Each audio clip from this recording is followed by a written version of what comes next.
Apendicitis. Ahora, ¿qué más tenemos en cuenta acá?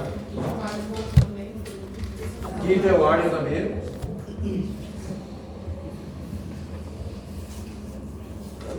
¿Qué más?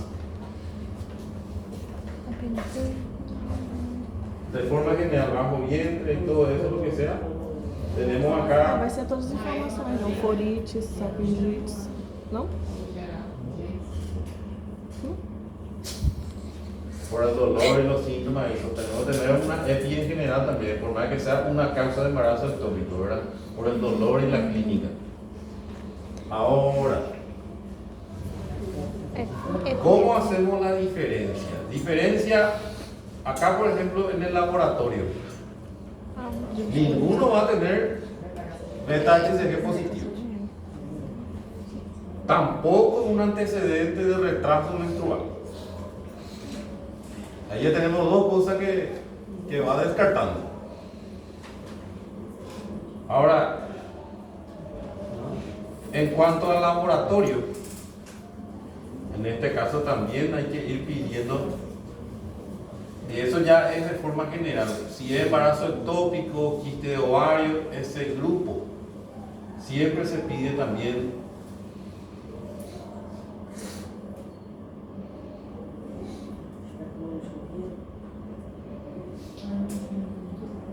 Tumoral, né? antígeno carcinoma embrionario y CA125 se pide para descartar la presencia de algún tumor, ¿verdad? Pero también son marcadores tardíos en el caso de embarazo ectópico. ¿Verdad? Embarazo ectópico también puede salir positivo. ¿Por qué va a salir positivo? Porque estos son marcadores de rotura epitelial. Entonces, cuando ya después de la rotura epitelial puede salir positivo, se da 125 y antígeno carcinoma embrionario. Para tener en cuenta, además, que no siempre va a ser un signo positivo de presencia de tumores. Acuérdense que estos no son específicos para algún tumor. Está muy aumentado en algunos tipos de tumores. Se da 125 en el cáncer de ovario, por ejemplo. Pero también puede venir positivo en los casos de rotura del epitelio, una rotura de embarazo ectópico como marcador tardío, te puede servir también. Puede que antes te salga negativo, pero después de un tiempo te sale positivo.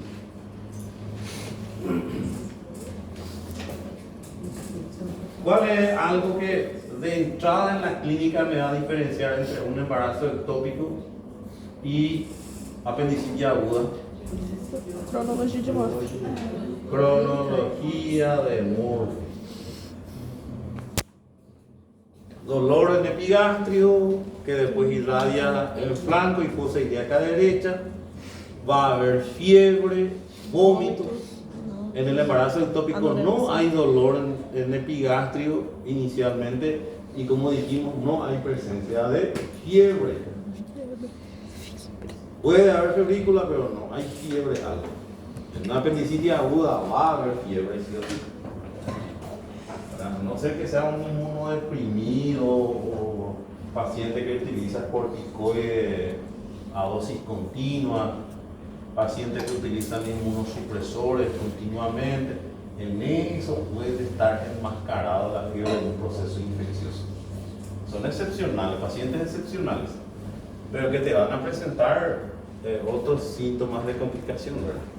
Pero hay que recordar que cuando el sistema inmunológico se encuentra reducido en un paciente, entonces suele enmascarar algunos síntomas de exacerbación de una enfermedad infecciosa. Por eso que ellos pueden pasar por alto algunas cosas. Ahora, en EPI tampoco va a haber beta-HCG positivo en este caso. Y otra cosa, acá el antecedente de leucorrea. Antecedente de leucorrea importante. Eso, obviamente, el embarazo ectópico también, para decir después la causa, puede ser también como antecedente, ¿verdad? Pero fiebre, dolor pelviano, beta-HCG negativo, ¿verdad? Una salpingitis. Hay un síntoma característico de la EPI complicada, que se produce una inflamación del peritoneo que cubre la parte del cuerpo uterino y la trompa. Una salpingitis que puede progresar a una inflamación del peritoneo que cubre los órganos en la parte superior, que hace simular una colecistitis. Una de las complicaciones, una de las cosas que suele haber es una complicación de una EPI complicada que suele producir dolor en hipocondrio derecho por una inflamación del peritoneo que cubre el hígado. Sí. O sea, la cápsula de Gleason se inflama por una progresión del proceso inflamatorio del peritoneo pelviano hacia la parte superior. Y suele producir mucho dolor que hace simular una colecistitis, pero en la ecografía se ve las vesículas libres, no hay parénquima hepático afectado.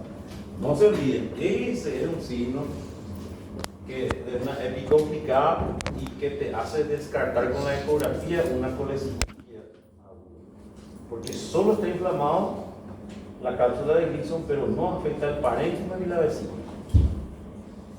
Tiene un nombre eso que Perihepática? ¿Cómo? Perihepática. ¿Verdad? Essa é inflamação perihepática. Tiene un nombre como ¿cómo? Sí, tres nombres tiene. Sí. Ah, Sí, tá. tres nombres tiene. Ele falou assim. violino também, parece plano.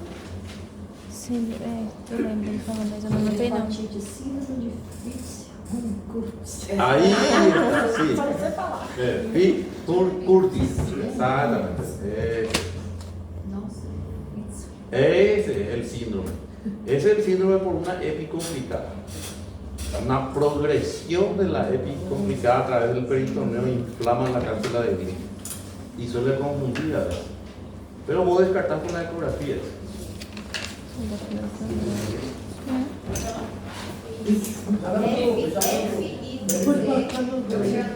Tem no slide do professor de cirúrgica da primeira aula. Tá escrito isso ali, ó. Así es, ¿verdad? Isso. Fitz, así es. assim Muito Fitz-Curtis. inteligente esse professor. Síndrome Fitz-Curtis. Ficou lá dentro. No, es difícil de recordar de memoria. É. Só lembrava que era perihepática. A veces algunos de los nombres de ustedes lo me complica llamar la lista. Você falar Memorizar. o nome da Carol, que mora comigo há 6 anos. Bueno, entonces, antecedentes de leucorrea crónica, ya el dolor abdominal, metástasis negativo. Esto va a tener en cuenta para el diagnóstico diferencial. Entonces tenés diagnóstico diferencial, tenés varios: aborto, embarazo molar, ¿verdad? Diverticulitis, quiste de ovario roto, apendicitis aguda y esto.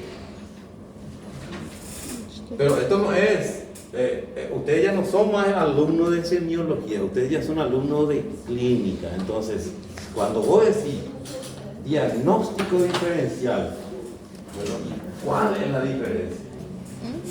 ¿Qué es lo que te va a decir? No, bueno, es o es. Eso es lo que tienen que recordar, no solamente el nombre. ¿Cuál es el diagnóstico diferencial? Y EPI, quiste varios rotos, diverticulitis. Bueno, pero decime los signos que diferencian para que vos digas, bueno, ¿es un embarazo ectópico? No, es una diverticulitis clínica. Acá ya es, como le dije la semana pasada, ustedes van a salir este año ya siendo médicos. Su tía, su tío, eso ya les pueden llamar, que puedo tomar. Médico geral. Você tem que marcar uma consulta com o médico. Médico geral. Tem que ir no médico. Sí, pero eso es general todavía. Ustedes no van a hacer el procedimiento quirúrgico, pero el diagnóstico puede tocar hacer cuando no tenés un especialista y vos estás a cargo. Hay que hacer la diferencia, ¿verdad? Es más, haciendo esta diferencia, vos sabes qué estudio le vas a pedir a tu paciente. Si no le vas a citar un sinfín de estudios que no sabe ni por qué le estás pidiendo. ¿Está bien? Entonces, diagnóstico diferencial, recordar para qué pedimos cada uno. O sea, ¿para qué decimos y cuál es la diferencia? Por ejemplo, apendicitis aguda, cronología de Murphy, es una de las cosas que ya te descarta directamente comparando con embarazo. Embarazo molar, beta-HCG excepcionalmente elevado y disociación entre la altura uterina y la edad gestacional. Eso te hace la diferencia. En el aborto, ¿cuál es lo que te hace la diferencia? Cuello alterado, palpación de una masa abdominal que no se ve en un aborto y que se ve en un embarazo ectópico. O sea que hay cosas que van a ser similares, hay cosas que van a hacer la diferencia. Sí. Y esas diferencias son fundamentales. Muy bien.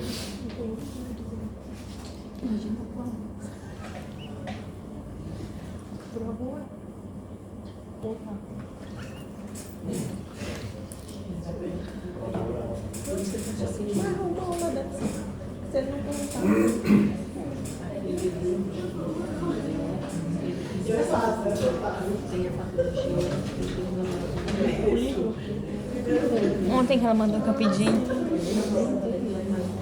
Bueno. Tratamiento. Eu vou dar uma olhada. Cirúrgica. O tratamento. Arranca. Corta. Não, como que é? Dependiendo. Aquele lá que usa no Si es un embarazo ectópico complicado, meio. Quirúrgico. quirúrgico. É o nome. ¿Cuáles son las opciones quirúrgicas para el embarazo ectópico? Ah, esqueci. É. Puede ser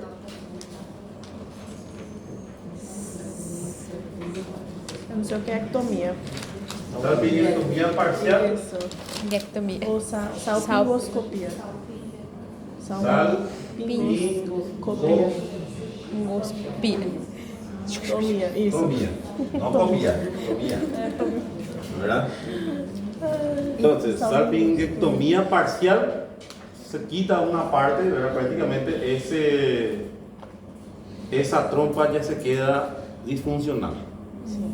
Ahora, en los casos en que una mujer es joven todavía, en edad fértil y todavía no tuvo un hijo viable y quiere tener, entonces hay la opción de hacer una salpingostomía, se hace una disección parcial de la trompa y se saca el contenido y se vuelve a cerrar en dos capas, una sutura mucosa y una sutura muscular.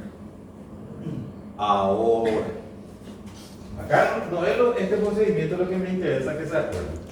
Lo que me interesa que se acuerde es después de esto. Porque imagínense que si se hace una salpingostomía, se tiene que hacer un tratamiento posterior, pero antes de ese tratamiento se hace dosaje de qué? Verdade. É verdade. De. Dosaje de beta-HCG. Primero se hace a los 15 días, ¿verdad? A los 8 días, una semana. Después a los 15 días y último se hace a los 28 días. 3 dosajes. ¿Qué es lo que hace que vos vas a permitir a tu paciente que se vaya de alta? Te tienen que venir 2 pruebas negativas. Se hace 3 dosajes y de eso tiene que venirte 2 pruebas negativas. 8 días, 15 días y 28 días. Se hace dosaje de beta-HCG después de ese procedimiento. ¿Por qué? Porque acuérdense que si sigue alto después de los 28 días, significa que hay restos de vellosidades coriónicas funcionantes. Velocidade. Restos coriales, se dice, funcionantes, que siguen produciendo beta-HCG. Entonces, 8 días, 15 días, 28 días. Chega na 30. Valor, 2 valores negativos.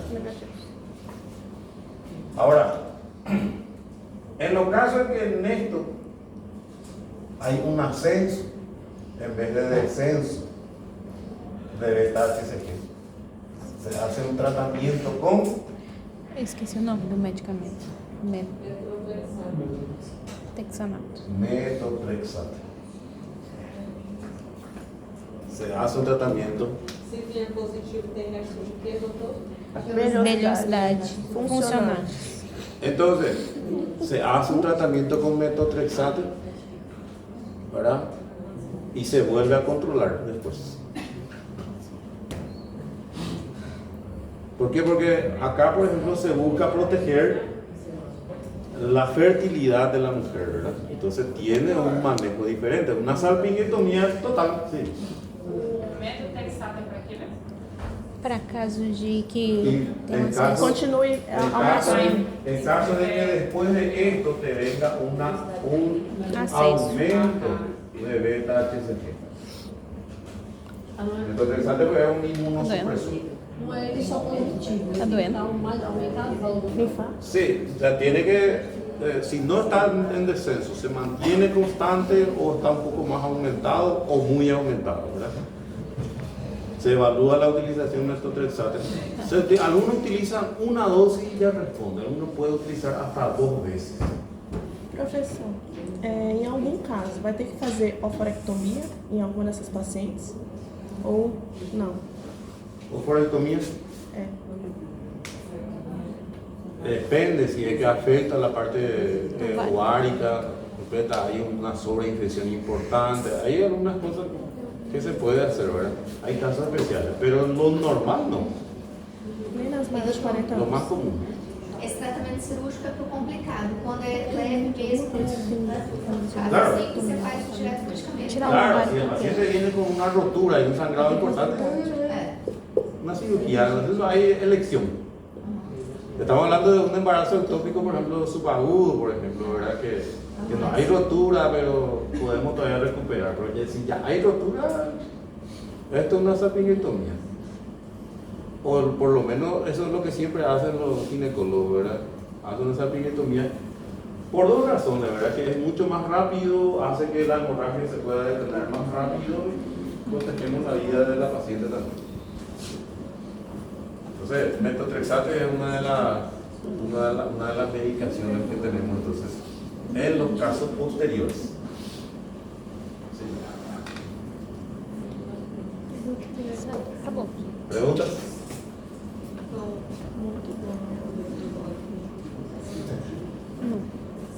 Esa es la forma en que vamos a estudiar cada patología que vamos a estudiar. Ahora es gineco, ¿verdad? Sí. Todavía, ¿verdad? Pero después vamos a pasar en la patología, otras patologías quirúrgicas. Y todo es así. Todos tenemos que estudiar un concepto de la patología que ustedes ya estudiaron también en semiología, pues no es muy difícil, pero hay que ver la forma de presentación, la clínica, la forma de diagnóstico y el tratamiento. Doutor, eu não, minha cabeça pirou. Sí. Essa dosagem de beta-HCG, Sí, 8, 15, 28 dias, sí, eu faço depois da cirurgia. sí. Puede servir. Tá. Caso continue o beta-HCG aumentando, eu entro com a medicação. Exactamente. La idea es que el metotrexato es un inmunosupresor. Lo que ayuda es suprimir la formación de esas vellosidades coriónicas y la producción de beta-HCG. Como es inmunosupresor, tiene una acción sistémica. Pero saben ustedes que su indicación es muy precisa. No se usa en cualquier caso, hay que evaluar bien. Por eso es que hacemos el dosaje. Por eso no se usa en todos los casos. Ni tampoco se utiliza de forma profiláctica. Pode acontecer 2 óvulos fecundados, vai pro Ectópico? útero e o outro pode ficar ectópico? Y si tu nivel de mala suerte es altísimo, Aí não adianta, é aborto, né? claro que puede. Y ahí, por ejemplo, es jodido, porque imagínense tener que entrar en una cirugía y que haya... Ahora, si ya se implantó en el útero, Sim, se implantou. se puede salvar eso, ¿verdad? Porque no se va a tocar el útero, ¿verdad? Sim. Pero si de repente hay un sangrado dentro del útero que afecte la funcionalidad del huevo fecundado ya implantado, esto es jodido porque es expectante, ¿verdad? Es expectante. Pero hay casos en el que también se forma, no es un aborto propiamente dicho, donde se forma el saco gestacional, pero sin embrión. Huevo anembrionado se le dice. Suele pasar en algunos casos donde se ve el saco gestacional, está bien implantado, pero no hay embrión adentro, ¿verdad? Eso, por ejemplo, se espera hasta el tiempo que debería de aparecer el embrión y el latido. Si no aparece, se hace un legrado. Pode cursar então com a gravidez. Se Claro. implantou no útero. Puede posso cursar si se encuentra un útero y el otro afuera. Sim. Pero imagínate si en el cuello uterino uno y uno en el fondo. Ese no va a ser viable porque eso va a inducir a un aborto del otro. Porque va a alterar el cuello. Ah, então se for Como te dije, si tu nivel de mala suerte es alto, sí.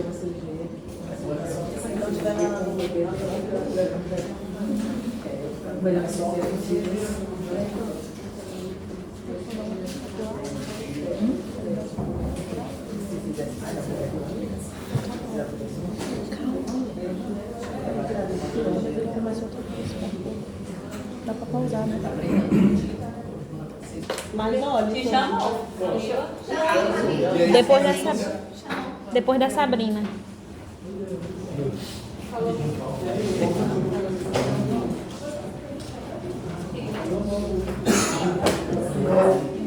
Bueno, vamos para poder cerrar esta parte de principales, vamos a decirle, manejo o confusión quirúrgica que puede haber en la parte ginecológica, ¿verdad? Enfermedad pélvica inflamatoria, que lo deja de ser importante tanto en la parte médica como en la parte quirúrgica, ¿verdad? Porque también tiene un tratamiento médico quirúrgico, la enfermedad pélvica inflamatoria. Entonces, una infección del tracto genital superior y sus estructuras adyacentes, dolor pelviano espontáneo, ¿verdad? Provocado con o sin reacción peritoneal, con o sin presencia de masa o empastamientos anexiales. Se completa con fiebre, leucocitosis, volumen de sedimentación regular acelerado, PCR positivo, todo lo que puede salir una infección sistémica, una infección importante, ¿verdad? La etiología, tenemos una etiología endógena, cuando hay una flora bacteriana normal o patológica del tracto genital inferior, porque ahí suele ser de forma ascendente las infecciones pélvicas, o de órganos vecinos, por proyección, por progresión de órganos vecinos también infectados puede pasar a una enfermedad pélvica inflamatoria. Exógena puede haber maniobras instrumentales, también puede producir una lesión y llevar a una puerta de entrada de los microorganismos de la flora del tracto genital inferior. Actividad sexual, también dependiendo del contexto, en qué situación, ¿verdad? Factores de riesgo, de alto riesgo, tenemos la adolescencia, menstruación reciente, múltiples parejas sexuales, compañeros sexuales con uretritis o ETS asintomático, episodio previo de EPI o enfermedad de transmisión sexual, inserción reciente de dispositivos intrauterinos en pacientes con cervicitis. El dispositivo intrauterino constituye también una causa importante de enfermedad pélvica inflamatoria por la lesión o a veces hay rechazo del tejido local al dispositivo, ¿verdad? Que genera una inflamación local como un tejido de granulación y puerta de entrada para los agentes infecciosos. Factores de riesgo disminuido, monogamia, uso de anticonceptivos orales, método de barrera y uso de espermicida. Bueno, anticonceptivos orales. Hay que recordar que tal vez dice factores de riesgo disminuido en el sentido de que no es la causa más común de enfermedad pélvica inflamatoria, pero sí fácilmente facilita la producción de enfermedad pélvica inflamatoria según la mujer, porque ¿qué es lo que produce los anticonceptivos orales sobre la flora del tracto genital inferior? Uno, que disminuye la lubricación. Otro, cambia el pH del tracto genital inferior. Y eso durante las actividades sexuales suele producir dispauremia, ¿verdad? Dispareunia. ¿Qué se quiere dispareunia? Dolor sexual. Dolor durante la actividad sexual. Entonces, eso es por la falta de lubricación, que es normal en las personas que utilizan anticonceptivos orales por mucho tiempo. Entonces, eso tiende a producir microtraumas, microlesiones que sirven como puerta de entrada para los agentes infecciosos. Y el cambio de pH, nosotros sabemos que el mantenimiento del pH del tracto genital inferior ayuda a que se mantengan los lactobacilos constantes y evita la proliferación de agentes patológicos en el lugar. Los lactobacillus son los que se encargan de mantener el pH del conducto vaginal. Entonces, en realidad, si vamos a analizar de ese lado, es una causa importante también de enfermedad pélvica inflamatoria, el uso crónico de anticonceptivos orales. Bueno, nosotros podemos clasificar según su evolución clínica, crónica aguda, según su etiología, como dijimos, exógena, endógena, según su origen, que suele ser primario o ascendente, y secundario o por continuidad. Por continuidad, cuando hay una infección intestinal, por ejemplo, hay una progresión del proceso infeccioso a la cavidad pelviana y a parte del tracto genital superior. Y primaria, que es el tracto genital inferior, se produce el ascenso de los microorganismos.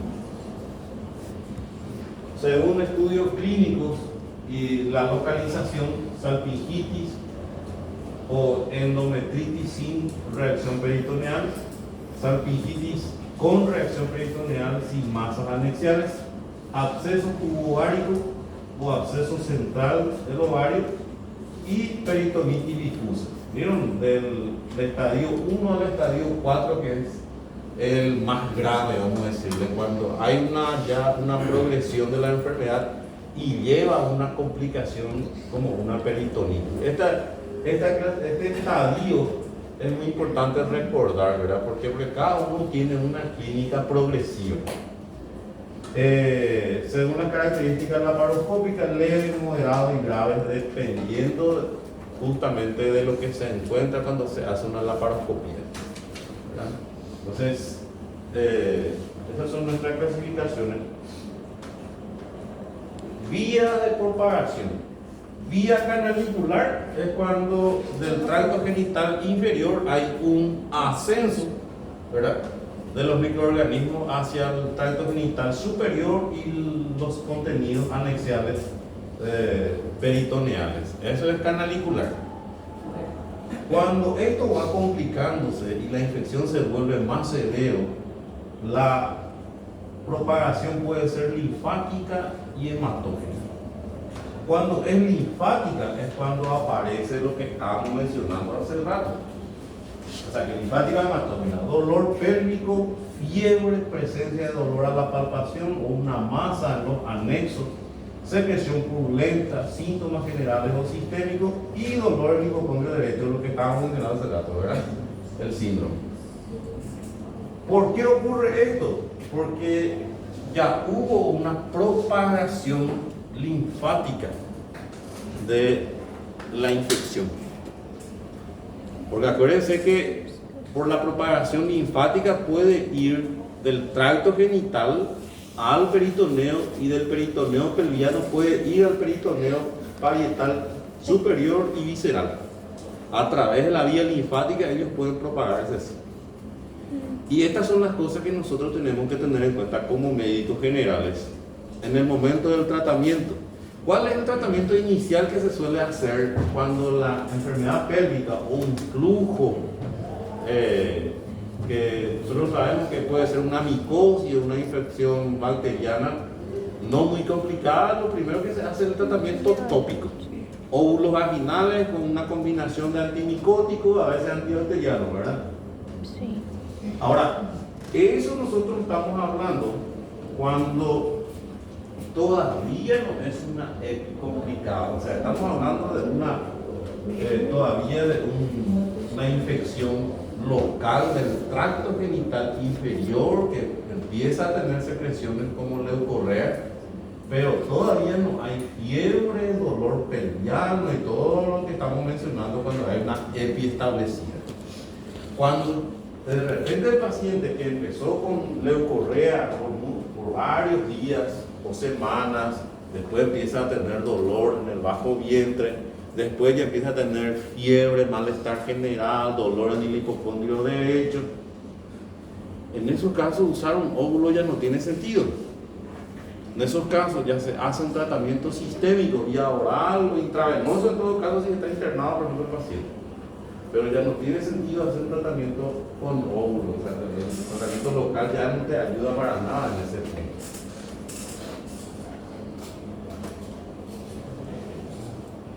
La forma clínica entonces puede aparecer una cervicitis, endometritis, miometritis o endomiometritis, que es mucho más crítico ya, muy profundo ya el proceso infeccioso y la inflamación acompañada, ¿verdad? Entonces, cuando hablamos de una cervicitis todavía está circunscrito solamente en el tracto genital inferior. Pero cuando hablamos de una endometritis para arriba, esto ya es complicado porque ya va a empezar a aparecer gran cantidad de síntomas ya a nivel superior. No solo va a aparecer el prurito, el malestar, leucorrea, sino que ya va a tener síntomas somáticos importantes que te va a llevar a pensar en una infección ya progresiva. Después tenemos la celulitis pelviana, parametritis y flemones de ligamentos anchos. Estas son las complicaciones que pueden aparecer. Una celulitis pelviana vas a hacer un tratamiento antibiótico importante, posiblemente si hay una acumulación de absceso a nivel del fondo de saco de Douglas o parametrio. Muchas veces necesita un drenaje quirúrgico. Y si forma un flemón, sí o sí va a haber una laparoscopía de por medio. Un proceso infeccioso bastante grave. Imagínense lo que después va a quedar en el lugar de la infección. Por eso es que es una de las causas principales del embarazo ectópico.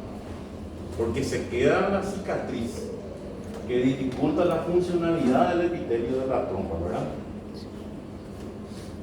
Entonces, acá nosotros lo que tenemos en cuenta es cuando empieza a haber el proceso infeccioso en todos los ligamentos anchos. Y de acá puede ir progresando el peritoneo que cubre el fondo del útero y va ascendiendo por vía linfática. Esto es lo que te puede llevar a de la celulitis pelviana te puede llevar a una peritonitis generalizada. La celulitis clínica de la celulitis pelviana, ahí tenemos hipertermia, escalofrío, taquicardia. En el laboratorio van a encontrar leucocitosis importante, ¿verdad? Síntomas locales. Depende de la localización del flemón y se manifiesta por dolor pelviano de variable intensidad.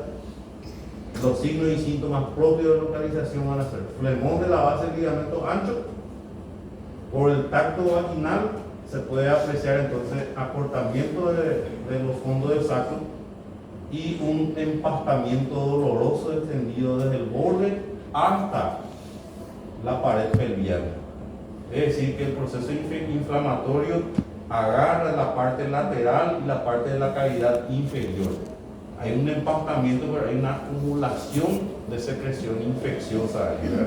Y eso si lleva más días se vuelve un flemón, se endurece ahí, ¿verdad? Que genera una inflamación tipo crónica y mucha reacción inmunitaria generalizada, que te obliga a hacer una laparoscopía para drenar todo, ¿verdad? Y obviamente acompañar con un tratamiento antibiótico de amplio espectro. ¿Vieron cómo la localización puede formar este proceso de infección? Un acúmulo, ¿verdad?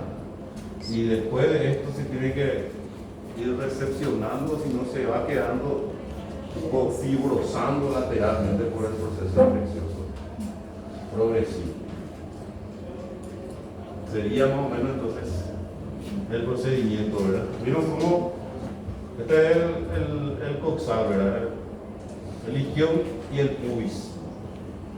Entonces, inclusive esto puede progresar, si es que en la forma anterior, esto puede progresar a la pared ósea y todo. Si se te complica por una osteomielitis, por ejemplo, de la cadera o del cuello del fémur, que puede ser, ¿verdad? Si la infección es bastante progresiva, puede ser. Y eso es bastante complicado. La pélvica inflamatoria puede llegar a ser muy complicado. Entonces, flemón alto del ligamento ancho, flemón difuso del ligamento ancho, parametritis posterior agudo y parametritis anterior agudo. Son las formas clínicas que pueden aparecer la celulitis pelviana. Y el dolor y el malestar general que causa es impresionante.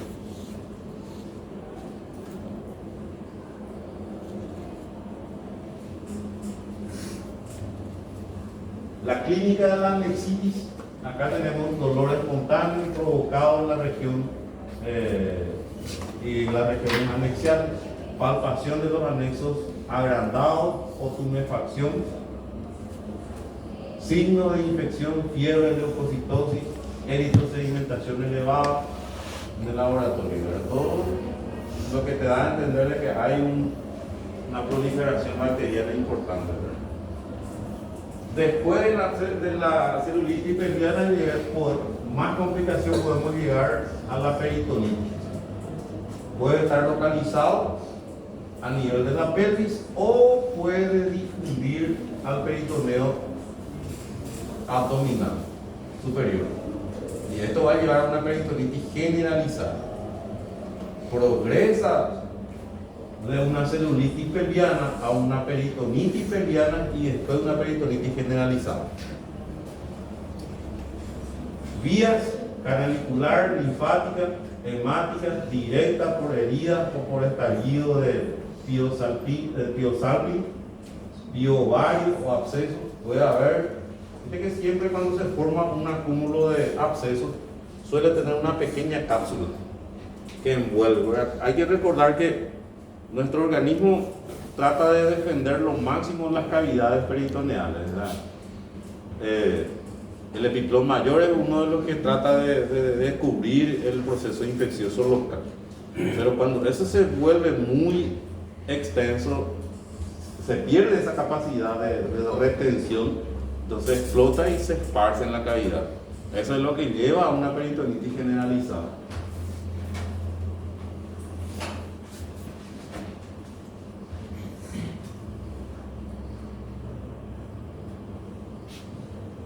En su forma aguda, inicial, dolor, defensa, contractura muscular, síntomas generales de infección.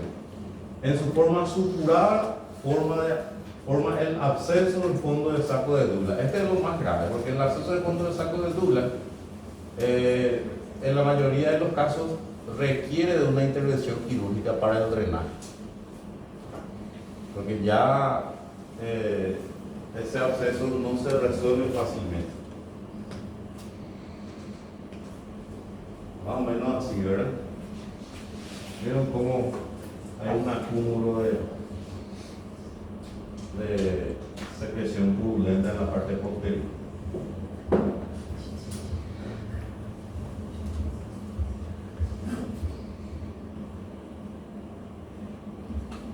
Bueno, puede desaparecer, puede llevar a una peritonitis difusa o puede producir un drenaje espontáneo. Tres categorías, tres posibilidades de evolución. Desaparecer, ¿por qué? Porque de repente con el uso de antibióticos y cuando el acúmulo de secreciones no fue muy intenso, puede haber una resolución espontánea. Entonces puede volver a reabsorberse y terminar sin la necesidad de intervención quirúrgica. Pero si llega a ser una peritonitis difusa, sí es muy complicado. Un paciente con peritonitis difusa es demasiado complicado porque el tratamiento de antibiótico que hay que hacer es de largo tiempo, no es como cualquier infección local.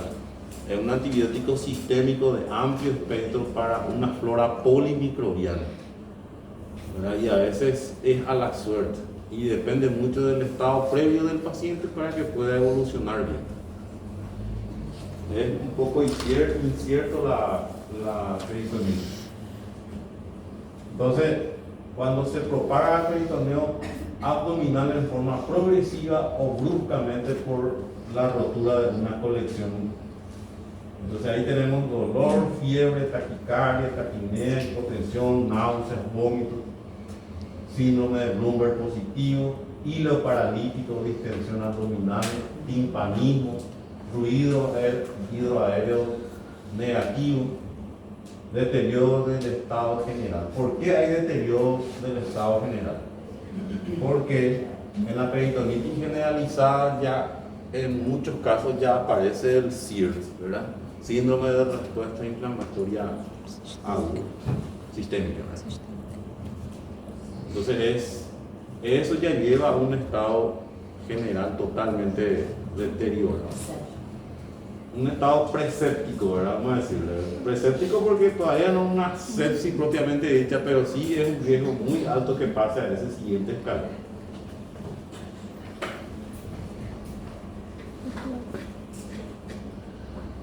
Bueno, y diagnóstico. Clínica, obviamente, laboratorial, y se puede hacer una radiografía de abdomen donde se puede ver súper bien líquido o se puede ver también algunas alteraciones estructurales.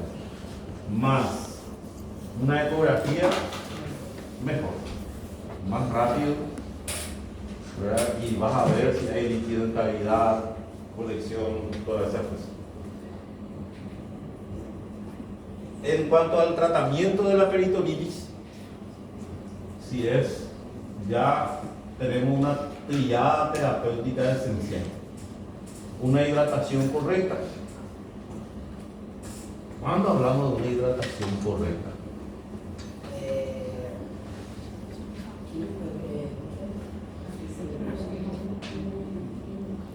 No sé. Nosotros tenemos... ¿Cómo?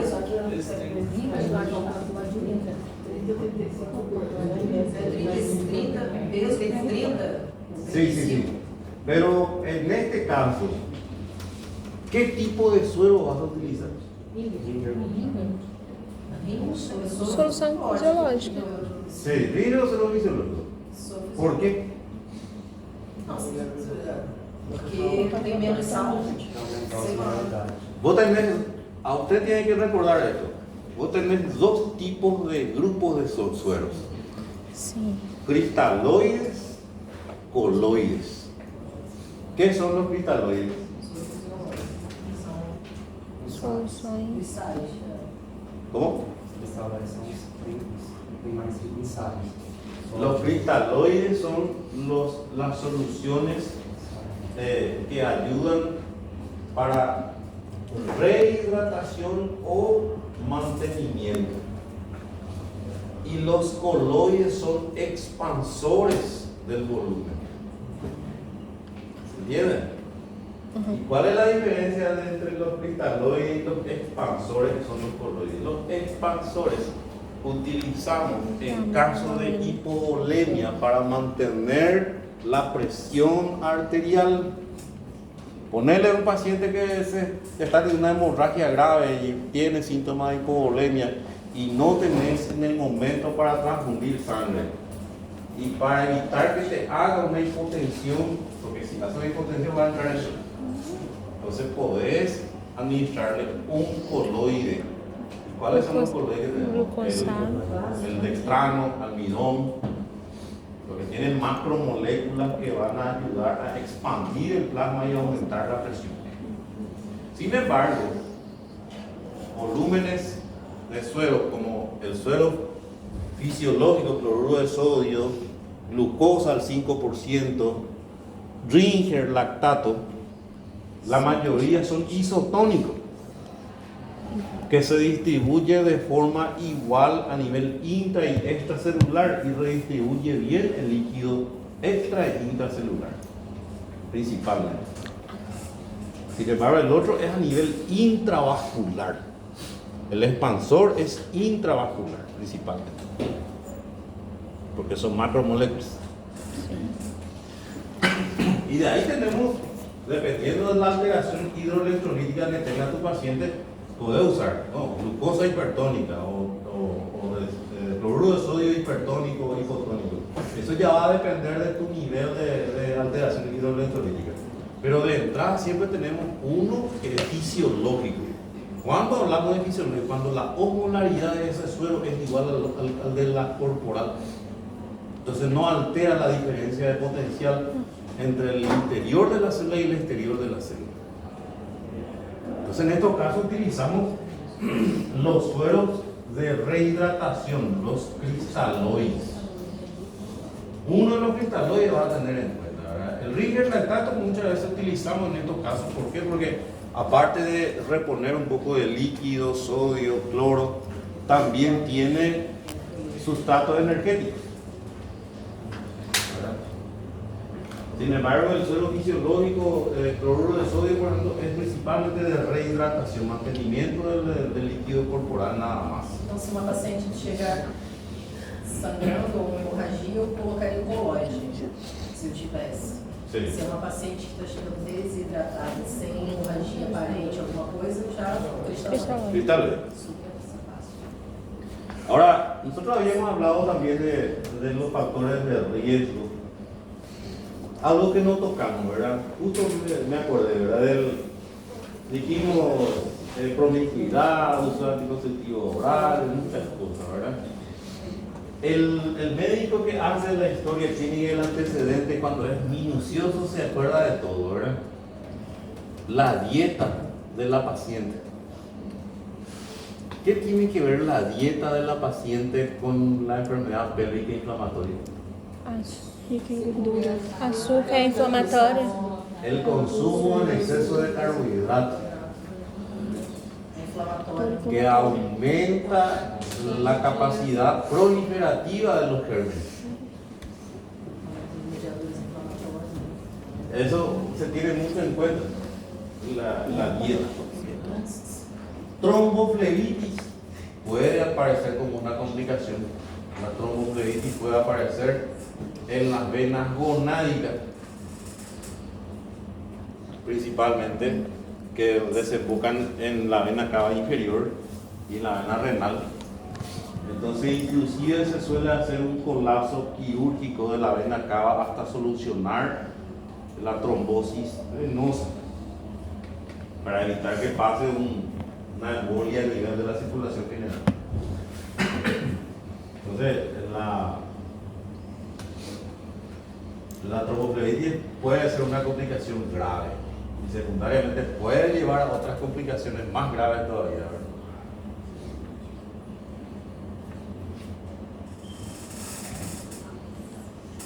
Exámenes complementarios. Laboratorio general, obviamente, sí o sí, todo de rutina, función orgánica, completo. Porque en este caso ya hay una infección importante y tenemos que medir función hepática, función renal, ¿verdad? Hemograma. Hemograma es lo primero, volumen de sedimentación globular. Y seguro después ya, si es que pensamos que el paciente entra en una alteración sistémica grave, ya buscamos coagulograma, dímero D, muchas cosas ya buscamos también más especializados, más específicos. Diagnóstico por imagen, laparoscopía es lo último. Así que para entrar a hacer una laparoscopía exploradora.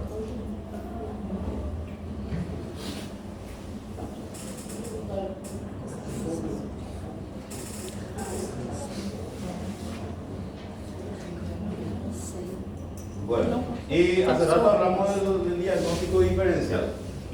Enfermedades infecciosas, enfermedades no infecciosas. Enfermedades infecciosas, apendicitis, diverticulitis, infección urinaria. No infecciosa, embarazo ectópico, rotura folicular o luteínico, endometriosis, torsión del pedículo del quiste ovario, mioma uterino complicado. ¿Por qué? Porque en la clínica en algún punto son parecidos, el dolor, las molestias, ¿verdad? Solo que si de repente el mioma uterino que se ubica más en la submucosa suele generar más hemorragia, ¿verdad? Entonces, ahí es lo que suele tener un poco de diferencia. En este caso lo que hay más es leucorrea.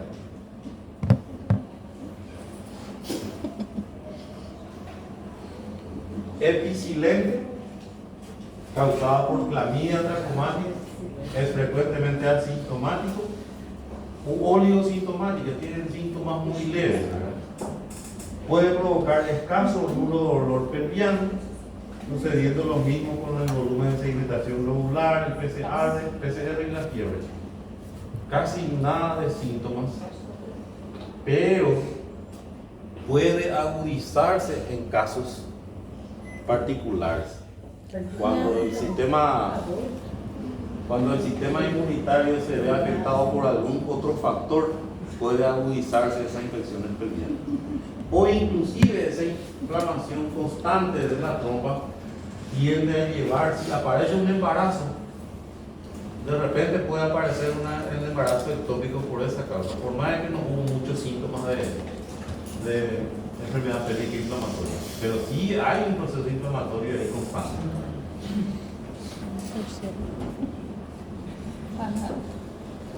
Bueno, tratamiento médico, hospitalario y antimicrobiano. Y esto es así. ¿Qué vamos a utilizar? ¿Cuánto vamos a utilizar? Sí, para cuando se reciban, el protocolo cambia un poco. Entonces, en realidad, lo que suele cambiar, no cambia mucho las familias de antibióticos que se utilizan. Lo que suele cambiar son los antibióticos que se utilizan, pero son de la misma familia. Acá, por ejemplo, tenemos, este es un libro de ginecología, Gori. Muy buen libro, por cierto, es muy completo. Quinolona, sí o sí quinolona. ¿Por qué quinolona? Porque quinolona, el grupo de antibióticos quinolona es de amplio espectro, cubre gram negativo, gram positivo, ¿sí? ¿Y por qué con metronidazol? Cobre anaerobios. Para cubrir anaerobios, gérmenes anaerobios, porque las infecciones intraabdominales suelen ser a veces asociadas con anaerobios, entonces cubrimos. Abscesos, sí o sí hay que cubrir anaerobios, generalmente en las cavidades cerradas, por ejemplo. Entonces, ofloxacina o de 400 miligramos o ciprofloxacina 500 miligramos vía oral cada 12 horas por 10 días. Metronidazol 500 miligramos cada 12 horas vía oral por 10 días. Otra alternativa, aminopenicilinas. ¿Y cuáles son nuestros aminopenicilinas? Amoxicilina, ampicilina. Generalmente, si vamos a utilizar amoxicilina asociado a un inhibidor de la beta-lactamasa. ¿Cuáles son los inhibidores de la beta-lactamasa? Sulbactam y Ácido clavulânico, sulbactam, azobactam. Muy bien. Entonces, eso ayuda a que el espectro sea ampliado. Inclusive, si había resistencia anteriormente a ese antibiótico, vuelve a producir sensibilidad a ese mismo antibiótico. Los inhibidores de la beta-lactamasa no son antibióticos de por sí, pero ayuda a que ese antibiótico actúe mejor. Y las aminopenicilinas son de amplio, o sea, son de espectro ampliado, actúan sobre una cantidad importante de microorganismos. Más doxiciclina, 100 miligramos vía oral cada 12 horas, 10 o 14 días. Vieron que los toditos son alrededor más de 10 días para arriba. Y en realidad el tratamiento antibiótico para cada infección, por menores que sea, si decidimos usar antibióticos, la mayoría se utiliza como mínimo 7 días, excepto los macrólidos. Acitromicina, eritromicina, eso se suele utilizar ¿cuántos días? 3, 4, 5. 3 a 5 días. 5 días, yo menos 5 días, 2. ¿Verdad? Había una doctora de clínica médica que según las nuevas actualizaciones, la mayoría de los antibióticos, todo ya se utiliza 10 días. Yo no apliqué todavía eso, ¿verdad? Pero porque hay demasiada resistencia, casi todos los antibióticos vienen, ¿verdad? Sí. Cefalosporina de tercera generación. De tercera generación son los que tienen el espectro más ampliado, ¿verdad? Entonces, parenteral puede ser monodroga, antianaerobio y una doxiciclina, ¿verdad? 100 miligramos vía oral cada 12 horas, 10 a 14 días. ¿Cuáles son las cefalosporinas de tercera generación que se utiliza vía oral? Ceftriaxona. ¿Oral? Ahora, cefazolina. Ceftriaxona viene solo vía parenteral. Cefazolina. Não, Cefalexina isso é é a a primeira geração. Cefazolina. Passou do ceftriaxona, professor. A pessoa já sabe. Ceftriaxona y cefotaxima son de tercera generación, pero solo viene parenteral. Só sei esses dois. Cefixima es el que viene vía oral. Cefixima. Ceftazidima viene también parenteral. Cefazolina. É de que geração?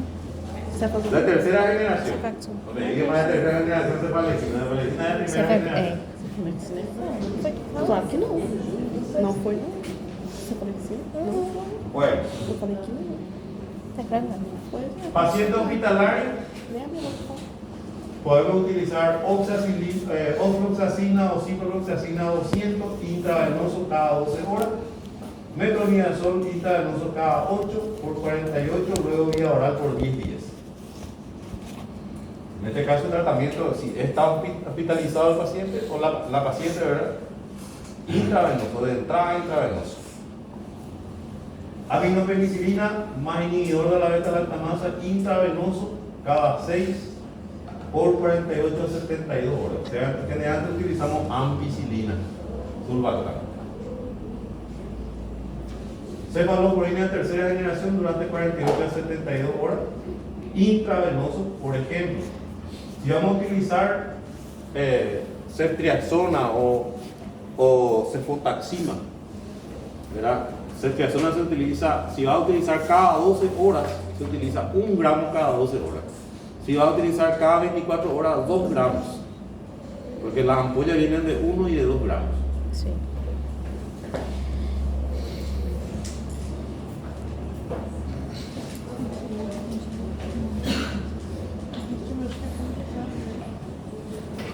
Y la intervención quirúrgica para infiltración o drenaje, colpotomía posterior para poder drenar las acumulaciones. De repente esta es la causa inicial, ¿verdad? Y se queda ahí entre el proceso infeccioso. Entonces es un cuerpo extraño.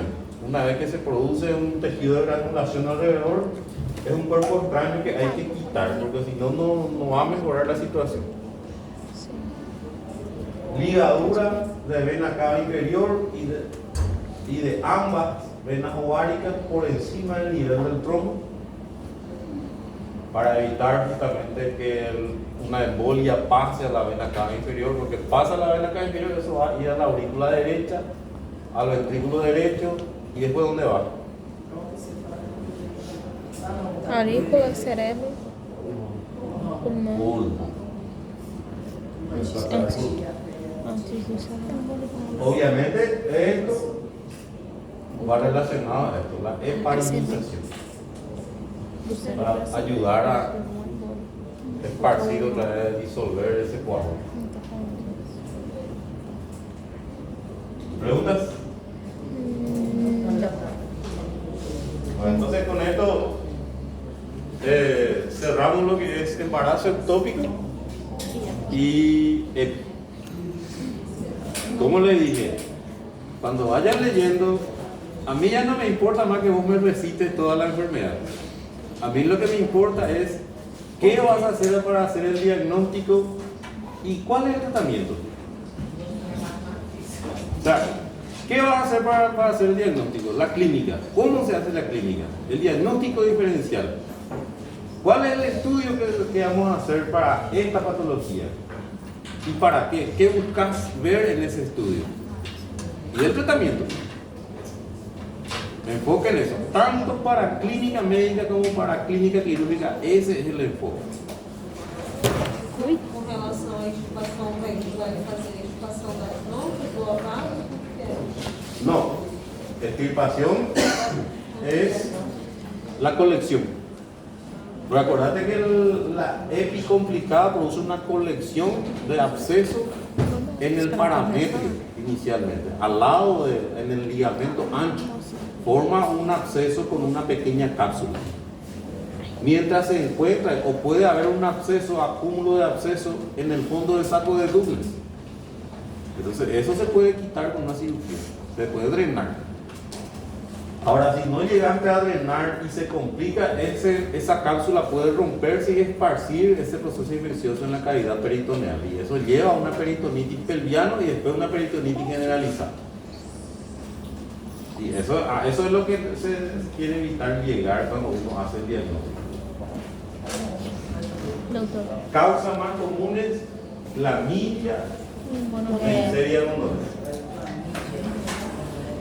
Clamidia trachomatis.